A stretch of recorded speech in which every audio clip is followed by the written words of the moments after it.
I'm just chilling with Adam, yeah, I'm just chilling with Adam, I'm just chilling with Adam, Look, that's the host skedaddle, I'm just chilling with Adam. Wow, Fousey is here.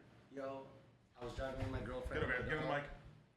Please get a fucking chair. I just want to watch. Shane, first of all, I love you.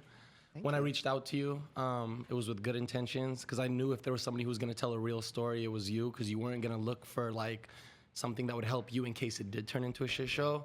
So the reason I reached out to you was because, not because like, oh my God, Shane Dawson is the king of the internet, I want him to do this. It was like, if I want somebody to tell the story with a clean heart, it's gonna be Shane. Right.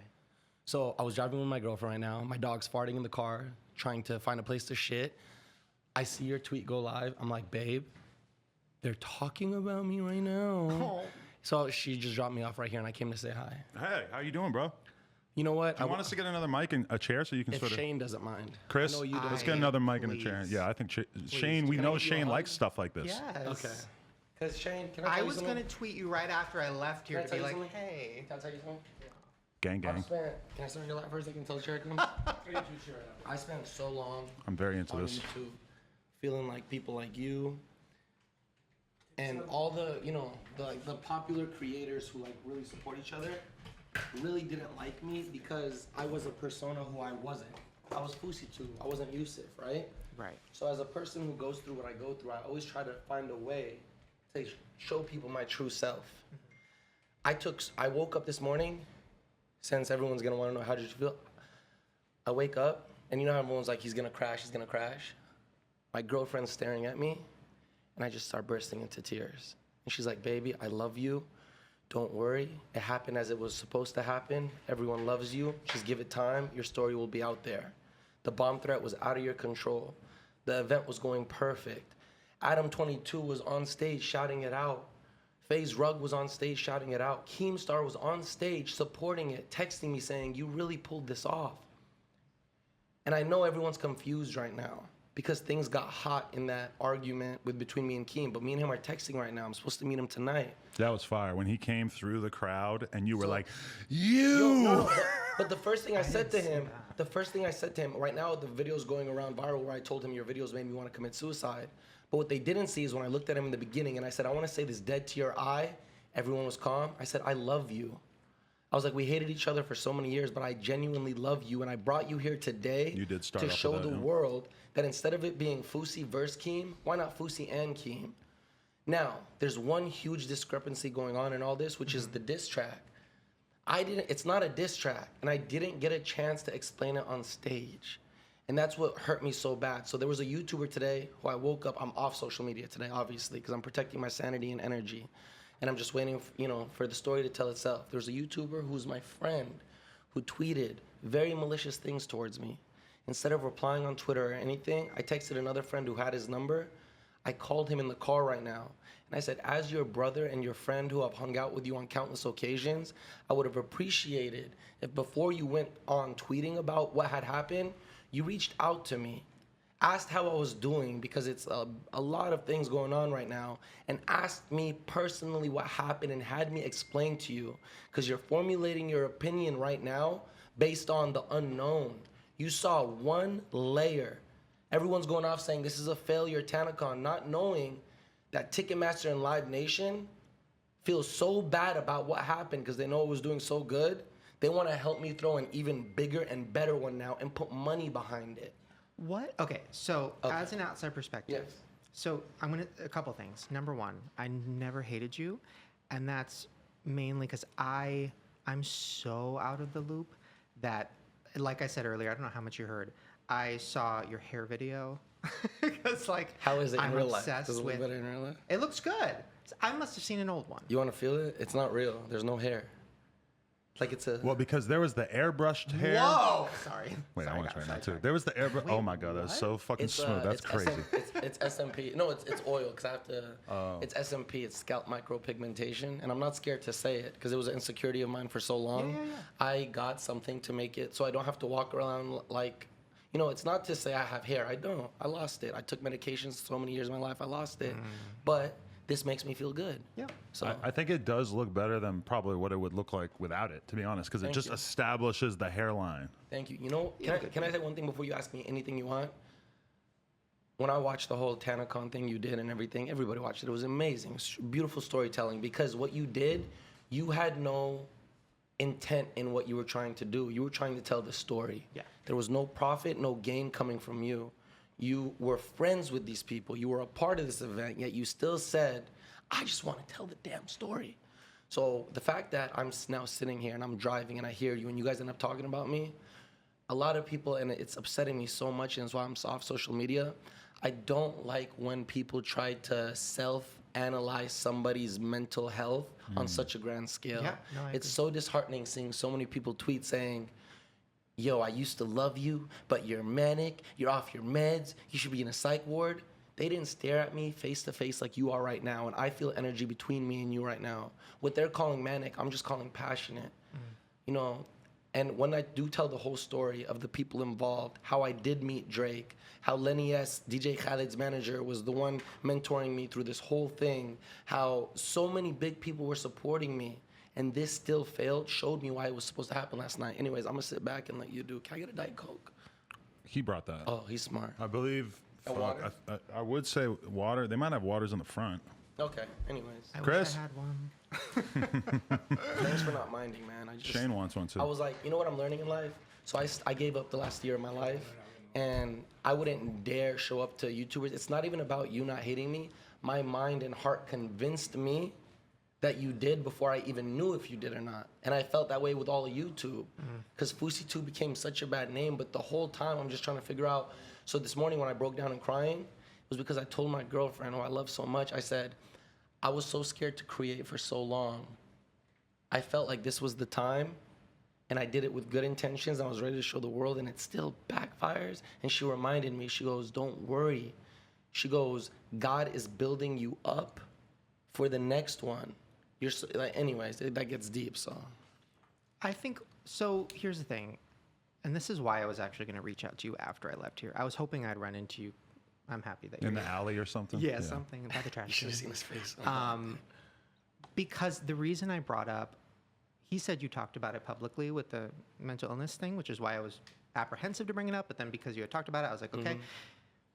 Because for me, it almost felt like, is it wrong to watch this person possibly be going through something, and we're just like watching him on this car? I didn't actually see, so I didn't know anything, right? Like I didn't know, like Keemstar told me about FouseyCon 3 days ago. Hate dies, love arrives, not FouseyCon. Oh, okay. It's not a TanaCon. Well, I You didn't don't know, like that name? I feel like I've been kind of propagating that. No. It's not about me. so I didn't know anything, right? Except for you tweeted me, but you said something like TanaCon 2 or it's something, right? So that's all I knew. So when I saw the clips and I saw the screenshots and all of that stuff, and then when I hear from a friend last night, like, oh, I think he's dealing with something, and then you said that, that's when I get into this weird place, because a lot of people in my life suffer from a lot of things, that bipolar being one of them. So I was in this weird place where I'm like, I don't even know. It's so, I feel so uncomfortable talking about this publicly, but We if can have you're a private okay, conversation if you want, but Yeah, I'm for- okay with it being public. For me, I know you say you have a story to tell, right? And I'm curious to hear what that is. For me, it almost seems like the story is YouTube is making it so that we're all dealing with our things publicly on a scale that's like making it worse. So for me, the more I talk about how much I hate myself in my videos, the more I hate myself. The more I talk about how I feel fat, the more I feel fat in real life. The more, and I've been on YouTube forever, right? And today I had like a minor mental breakdown. I was cutting my hair with like a disposable razor because I hated my hair. And then I was like, I just had a bad day.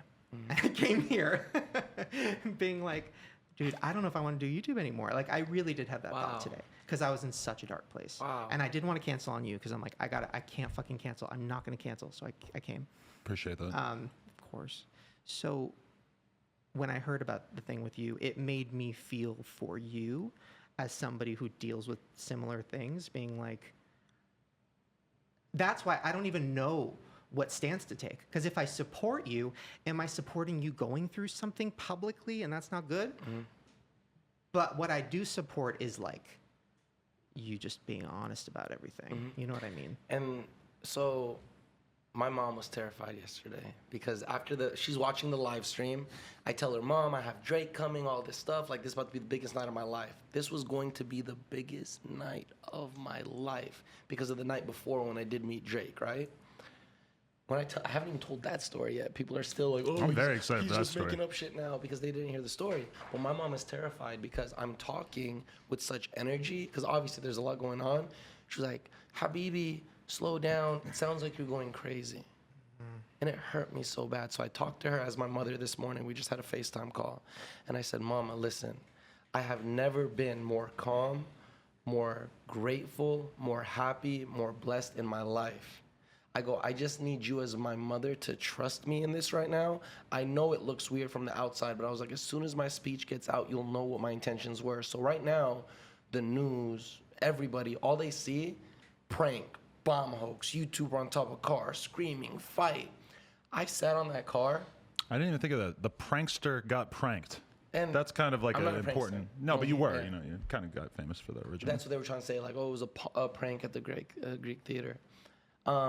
So, and why that happened, it's so crazy because there were certain people who hit me up to ask if they could come who do attract certain kinds of energies. And because of what this event was about, Hate Dies, Love Arrives, no matter what quarrels we had in the past, I invited them. You know, and they were there, and people are saying, I don't know the full story yet. The police are looking into it, all that stuff. But yesterday on that car, and you'll see it, I have videos. I gave speeches to the kids about my year in my mom's basement being suicidal, how I felt like a failure, and how the one time I restored my faith in God and chose to stand up and get my voice back and do what I feel like I was born here to do. I want to be a motivational speaker. I want to create self-help books. I want to help kids who message me saying, I'm depressed, I'm this, but I can't talk to anybody in my family because they'll say what I went through. I'm 28 now. I went through all that. So I was on stage, the stage being what was so beautiful that God created. Me on top of a car, people surrounding me just listening.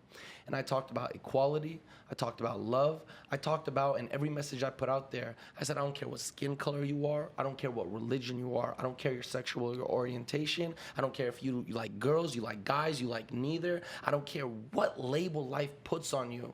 I want you here today out of love. I want to help y'all. I gave off the Louis Vuitton shoes that were off my feet. I brought all the stuff that the kids had been seeing me wear. This was calculated. All the stuff I've been wearing where kids look at, oh my God, he has Supreme, he has Gucci. I looked at a guy dead in the eye before things got crazy and told him I was going to give him this Rolex off my wrist. What people Tana would never. What people call crazy is me literally just trying to show a true sense of authenticity to the world and being like, don't, like, my speech, everyone thinks I did this for this song, right? I released a song against, it's not even against, because rice gum is used as a metaphor in the song. You put it out? And the music video. Oh, I didn't because realize I had a plan, and it was going to happen whether the event failed or went through. The only thing I didn't get to do was invite Rice Gum on stage. He was going to be there? No. Oh. And I just saw in the documentary that Keem is making that he said, like, Fousey has no idea what he was doing, and that's fine. But here's what my intentions were. I was going to start with Keem. I was going to invite him on stage in front of the world, everybody watching, and say, look, brother, we hated each other. We had fights. Tonight is the night we end that. And I want publicly in front of the world to give each other a hug and say, let's work together, not against each other. I was going to call up Banks. I gave Banks my damn word through text. And I said, if you come, you won't regret it. And I bet right now he hates me and it hurts me because he doesn't know, because obviously I haven't got a chance to talk to him. I was going to invite Banks up and say, Banks, when I spent that year in my mom's basement, I would message him for support. Hey, brother, I want to start posting on YouTube again. Do you have any ideas? He would reply right away. I actually got a lot. He would get busy and not be able to reply. One time I got to such a low point, I said, brother, can I be a part of Clout Gang? Laughing. He didn't reply. But I understood there was a bigger picture in that. And I was going to say, Banks, as a brother, I love you and I hope we can be friends after this. Then I was going to invite Rice Gum on stage. After I gave my speech, that my speech was about literally a message to the world. I wanted everybody to come to this event in their country's jerseys, flags, and everything. It was a message to the world. I was gonna strip myself off my shoes, throw it in the crowd, my socks, my shirt, and just present myself to the world and be like, what are we doing? Why are we spending so much time putting each other down? Why do we spend time hating on each other in Instagram comments? Why do we, before we even look at somebody's intention, choose to hate and put them down before we choose to understand and love them? I had a purpose yesterday, and I was gonna end the night by pulling up Rice Gum. He wasn't gonna be there, I'm guessing, but I was gonna say, Rice Gum, Brian, my brother, who I did the Rice Gum punch. And that, yeah, I messed up on that when that happened. But I was gonna be like, you were the king of diss tracks. You have so much power. But as your brother, you called me irrelevant on the internet one time. And one, for that, I want to thank you because it fueled my fire and it got me off my mom's basement. But two, what he didn't understand is I chose to be irrelevant for that last year, whatever the kids call it these days, because I didn't feel like I was responsible enough to handle the power that comes with relevancy. As somebody who's done fake pranks, as somebody who's done wild vlogs and clickbaited his whole career, I know how to be relevant. But I also understand that sometimes being relevant puts you in a very dark place because you're putting out content that's not you. You're portraying an image that's not you. You're doing things that you morally don't believe in, but because the views and the AdSense dollars are there, you continue to do them. So I was gonna tell Rice to his face, you spent your whole career telling the world why certain people should be stopped with hate. But tonight, I want you to shift that, this person should be stopped, and explain to the world why this person should keep going, but in the right direction, and why we should support people. So I was gonna say, for the culture, Brian, and it was supposed to be a fun moment with Banks and Keem and everybody on stage, for the culture, to end diss tracks. I made a song to celebrate you, that I want us to rejoice in, to not end Rice Gum, because I want Rice Gum to succeed for years to come, and I want to be by his side. But to end the era of hate and diss tracks, because my self-destruction started after the Rice Gum event where I did the fake punch. But don't you think people are going to see you putting out a diss track as a way to end diss tracks and just say that you're being self-serving and that you just want to have the last word with the diss track? I would have given him the mic. I trust me, I spent the whole week thinking about things like this. I was gonna give him the mic and say, whatever you wanna say about me, you know, whatever you want. But it wasn't a diss track. The song is supposed to be like, you know, like sometimes you release art and you don't wanna have to explain it. So if you click that video like my friend did and you hear, Rice ain't got no spirit, got no deeper layer, one ghost rider, you're like, why is he hating? And I asked my friend on the phone, I was like, brother, did you read my description or did you just listen to the song? He didn't even read the description. He told me he did. I don't think he did because the same stuff he was trying to preach down my throat, I said in the description. I explained why I wasn't trying to put Brian down. I explained the video in the description, but people still are listening to it and not looking deeper into what does this line mean? What does this line mean? J. Cole's KOD album, I hated at first because I was like, why is he rapping about drugs and alcohol when this whole time he's been against this stuff? Until I listened to it 4, 5, 6 times. And I was like, I get what he's doing, you know? And I understood how he was trying to deliver his message without having to tell you, you should spread love. You should spread, like sometimes, and I was gonna say this line to Rice, I was gonna be like, at your age and like your character, I know that the only way you know how to communicate your feelings to people is through diss tracks. So as a person who wants to, you to be able to look at as an older brother, this is the way I chose to communicate with you, to try to get him to understand what I'm trying to say. And when I do have a sit down with him, because as I told Keem, I texted Banks a video this morning and Keem. I said, I know tensions got high yesterday, but just as I promised you guys, I want to keep spreading on this message of killing hate and spreading love. And I hope I get a chance to sit down and explain to you guys face to face. Do people hate you? So I'm out of the loop. The prank, I didn't even know you were prank. I didn't. Originally. The whole prank community, I was so like, I was in such a dark place anyways. I wasn't really watching YouTube during that time period. I was on painkillers, you remember. Oh, that'll do it. So I don't perceive you as somebody that people hate. But I'm also probably wrong. But like when I see you on Twitter, and even when Keemstar was telling me about your convention and I saw the tweets, I didn't get the sense. I got the sense of people being like, ooh, I don't think you should do this. Or like, ooh, feeling You got to remember bad. that like 2 years ago, Fousey was like what Jake Paul was like 3 months ago on Drama Alert and stuff, in the sense that like every Drama Alert was like, Fousey fucked up, Fousey did this, you know? YouTube made me want to, like, I literally lived and breathed with thoughts of suicide in my head 24/7. Because last time I was in LA, when this all popped off, instead of now, I have like a group of 30 friends and family who I paid to fly out here, paid for their stay, paid for everything. Their flight was out today. I said, I need you guys not to leave and just stay with me as your brother because I need love right now. Because the mistake I made last time in LA, I was isolated and by myself because that's what depression and bipolar can do, especially if you don't know how to handle it. So while I was going through these mental breakdowns, instead of having my girlfriend kissing me, trying to understand and me understand, I didn't love myself back then. I would self-sabotage myself and just sit and read Twitter and read YouTube.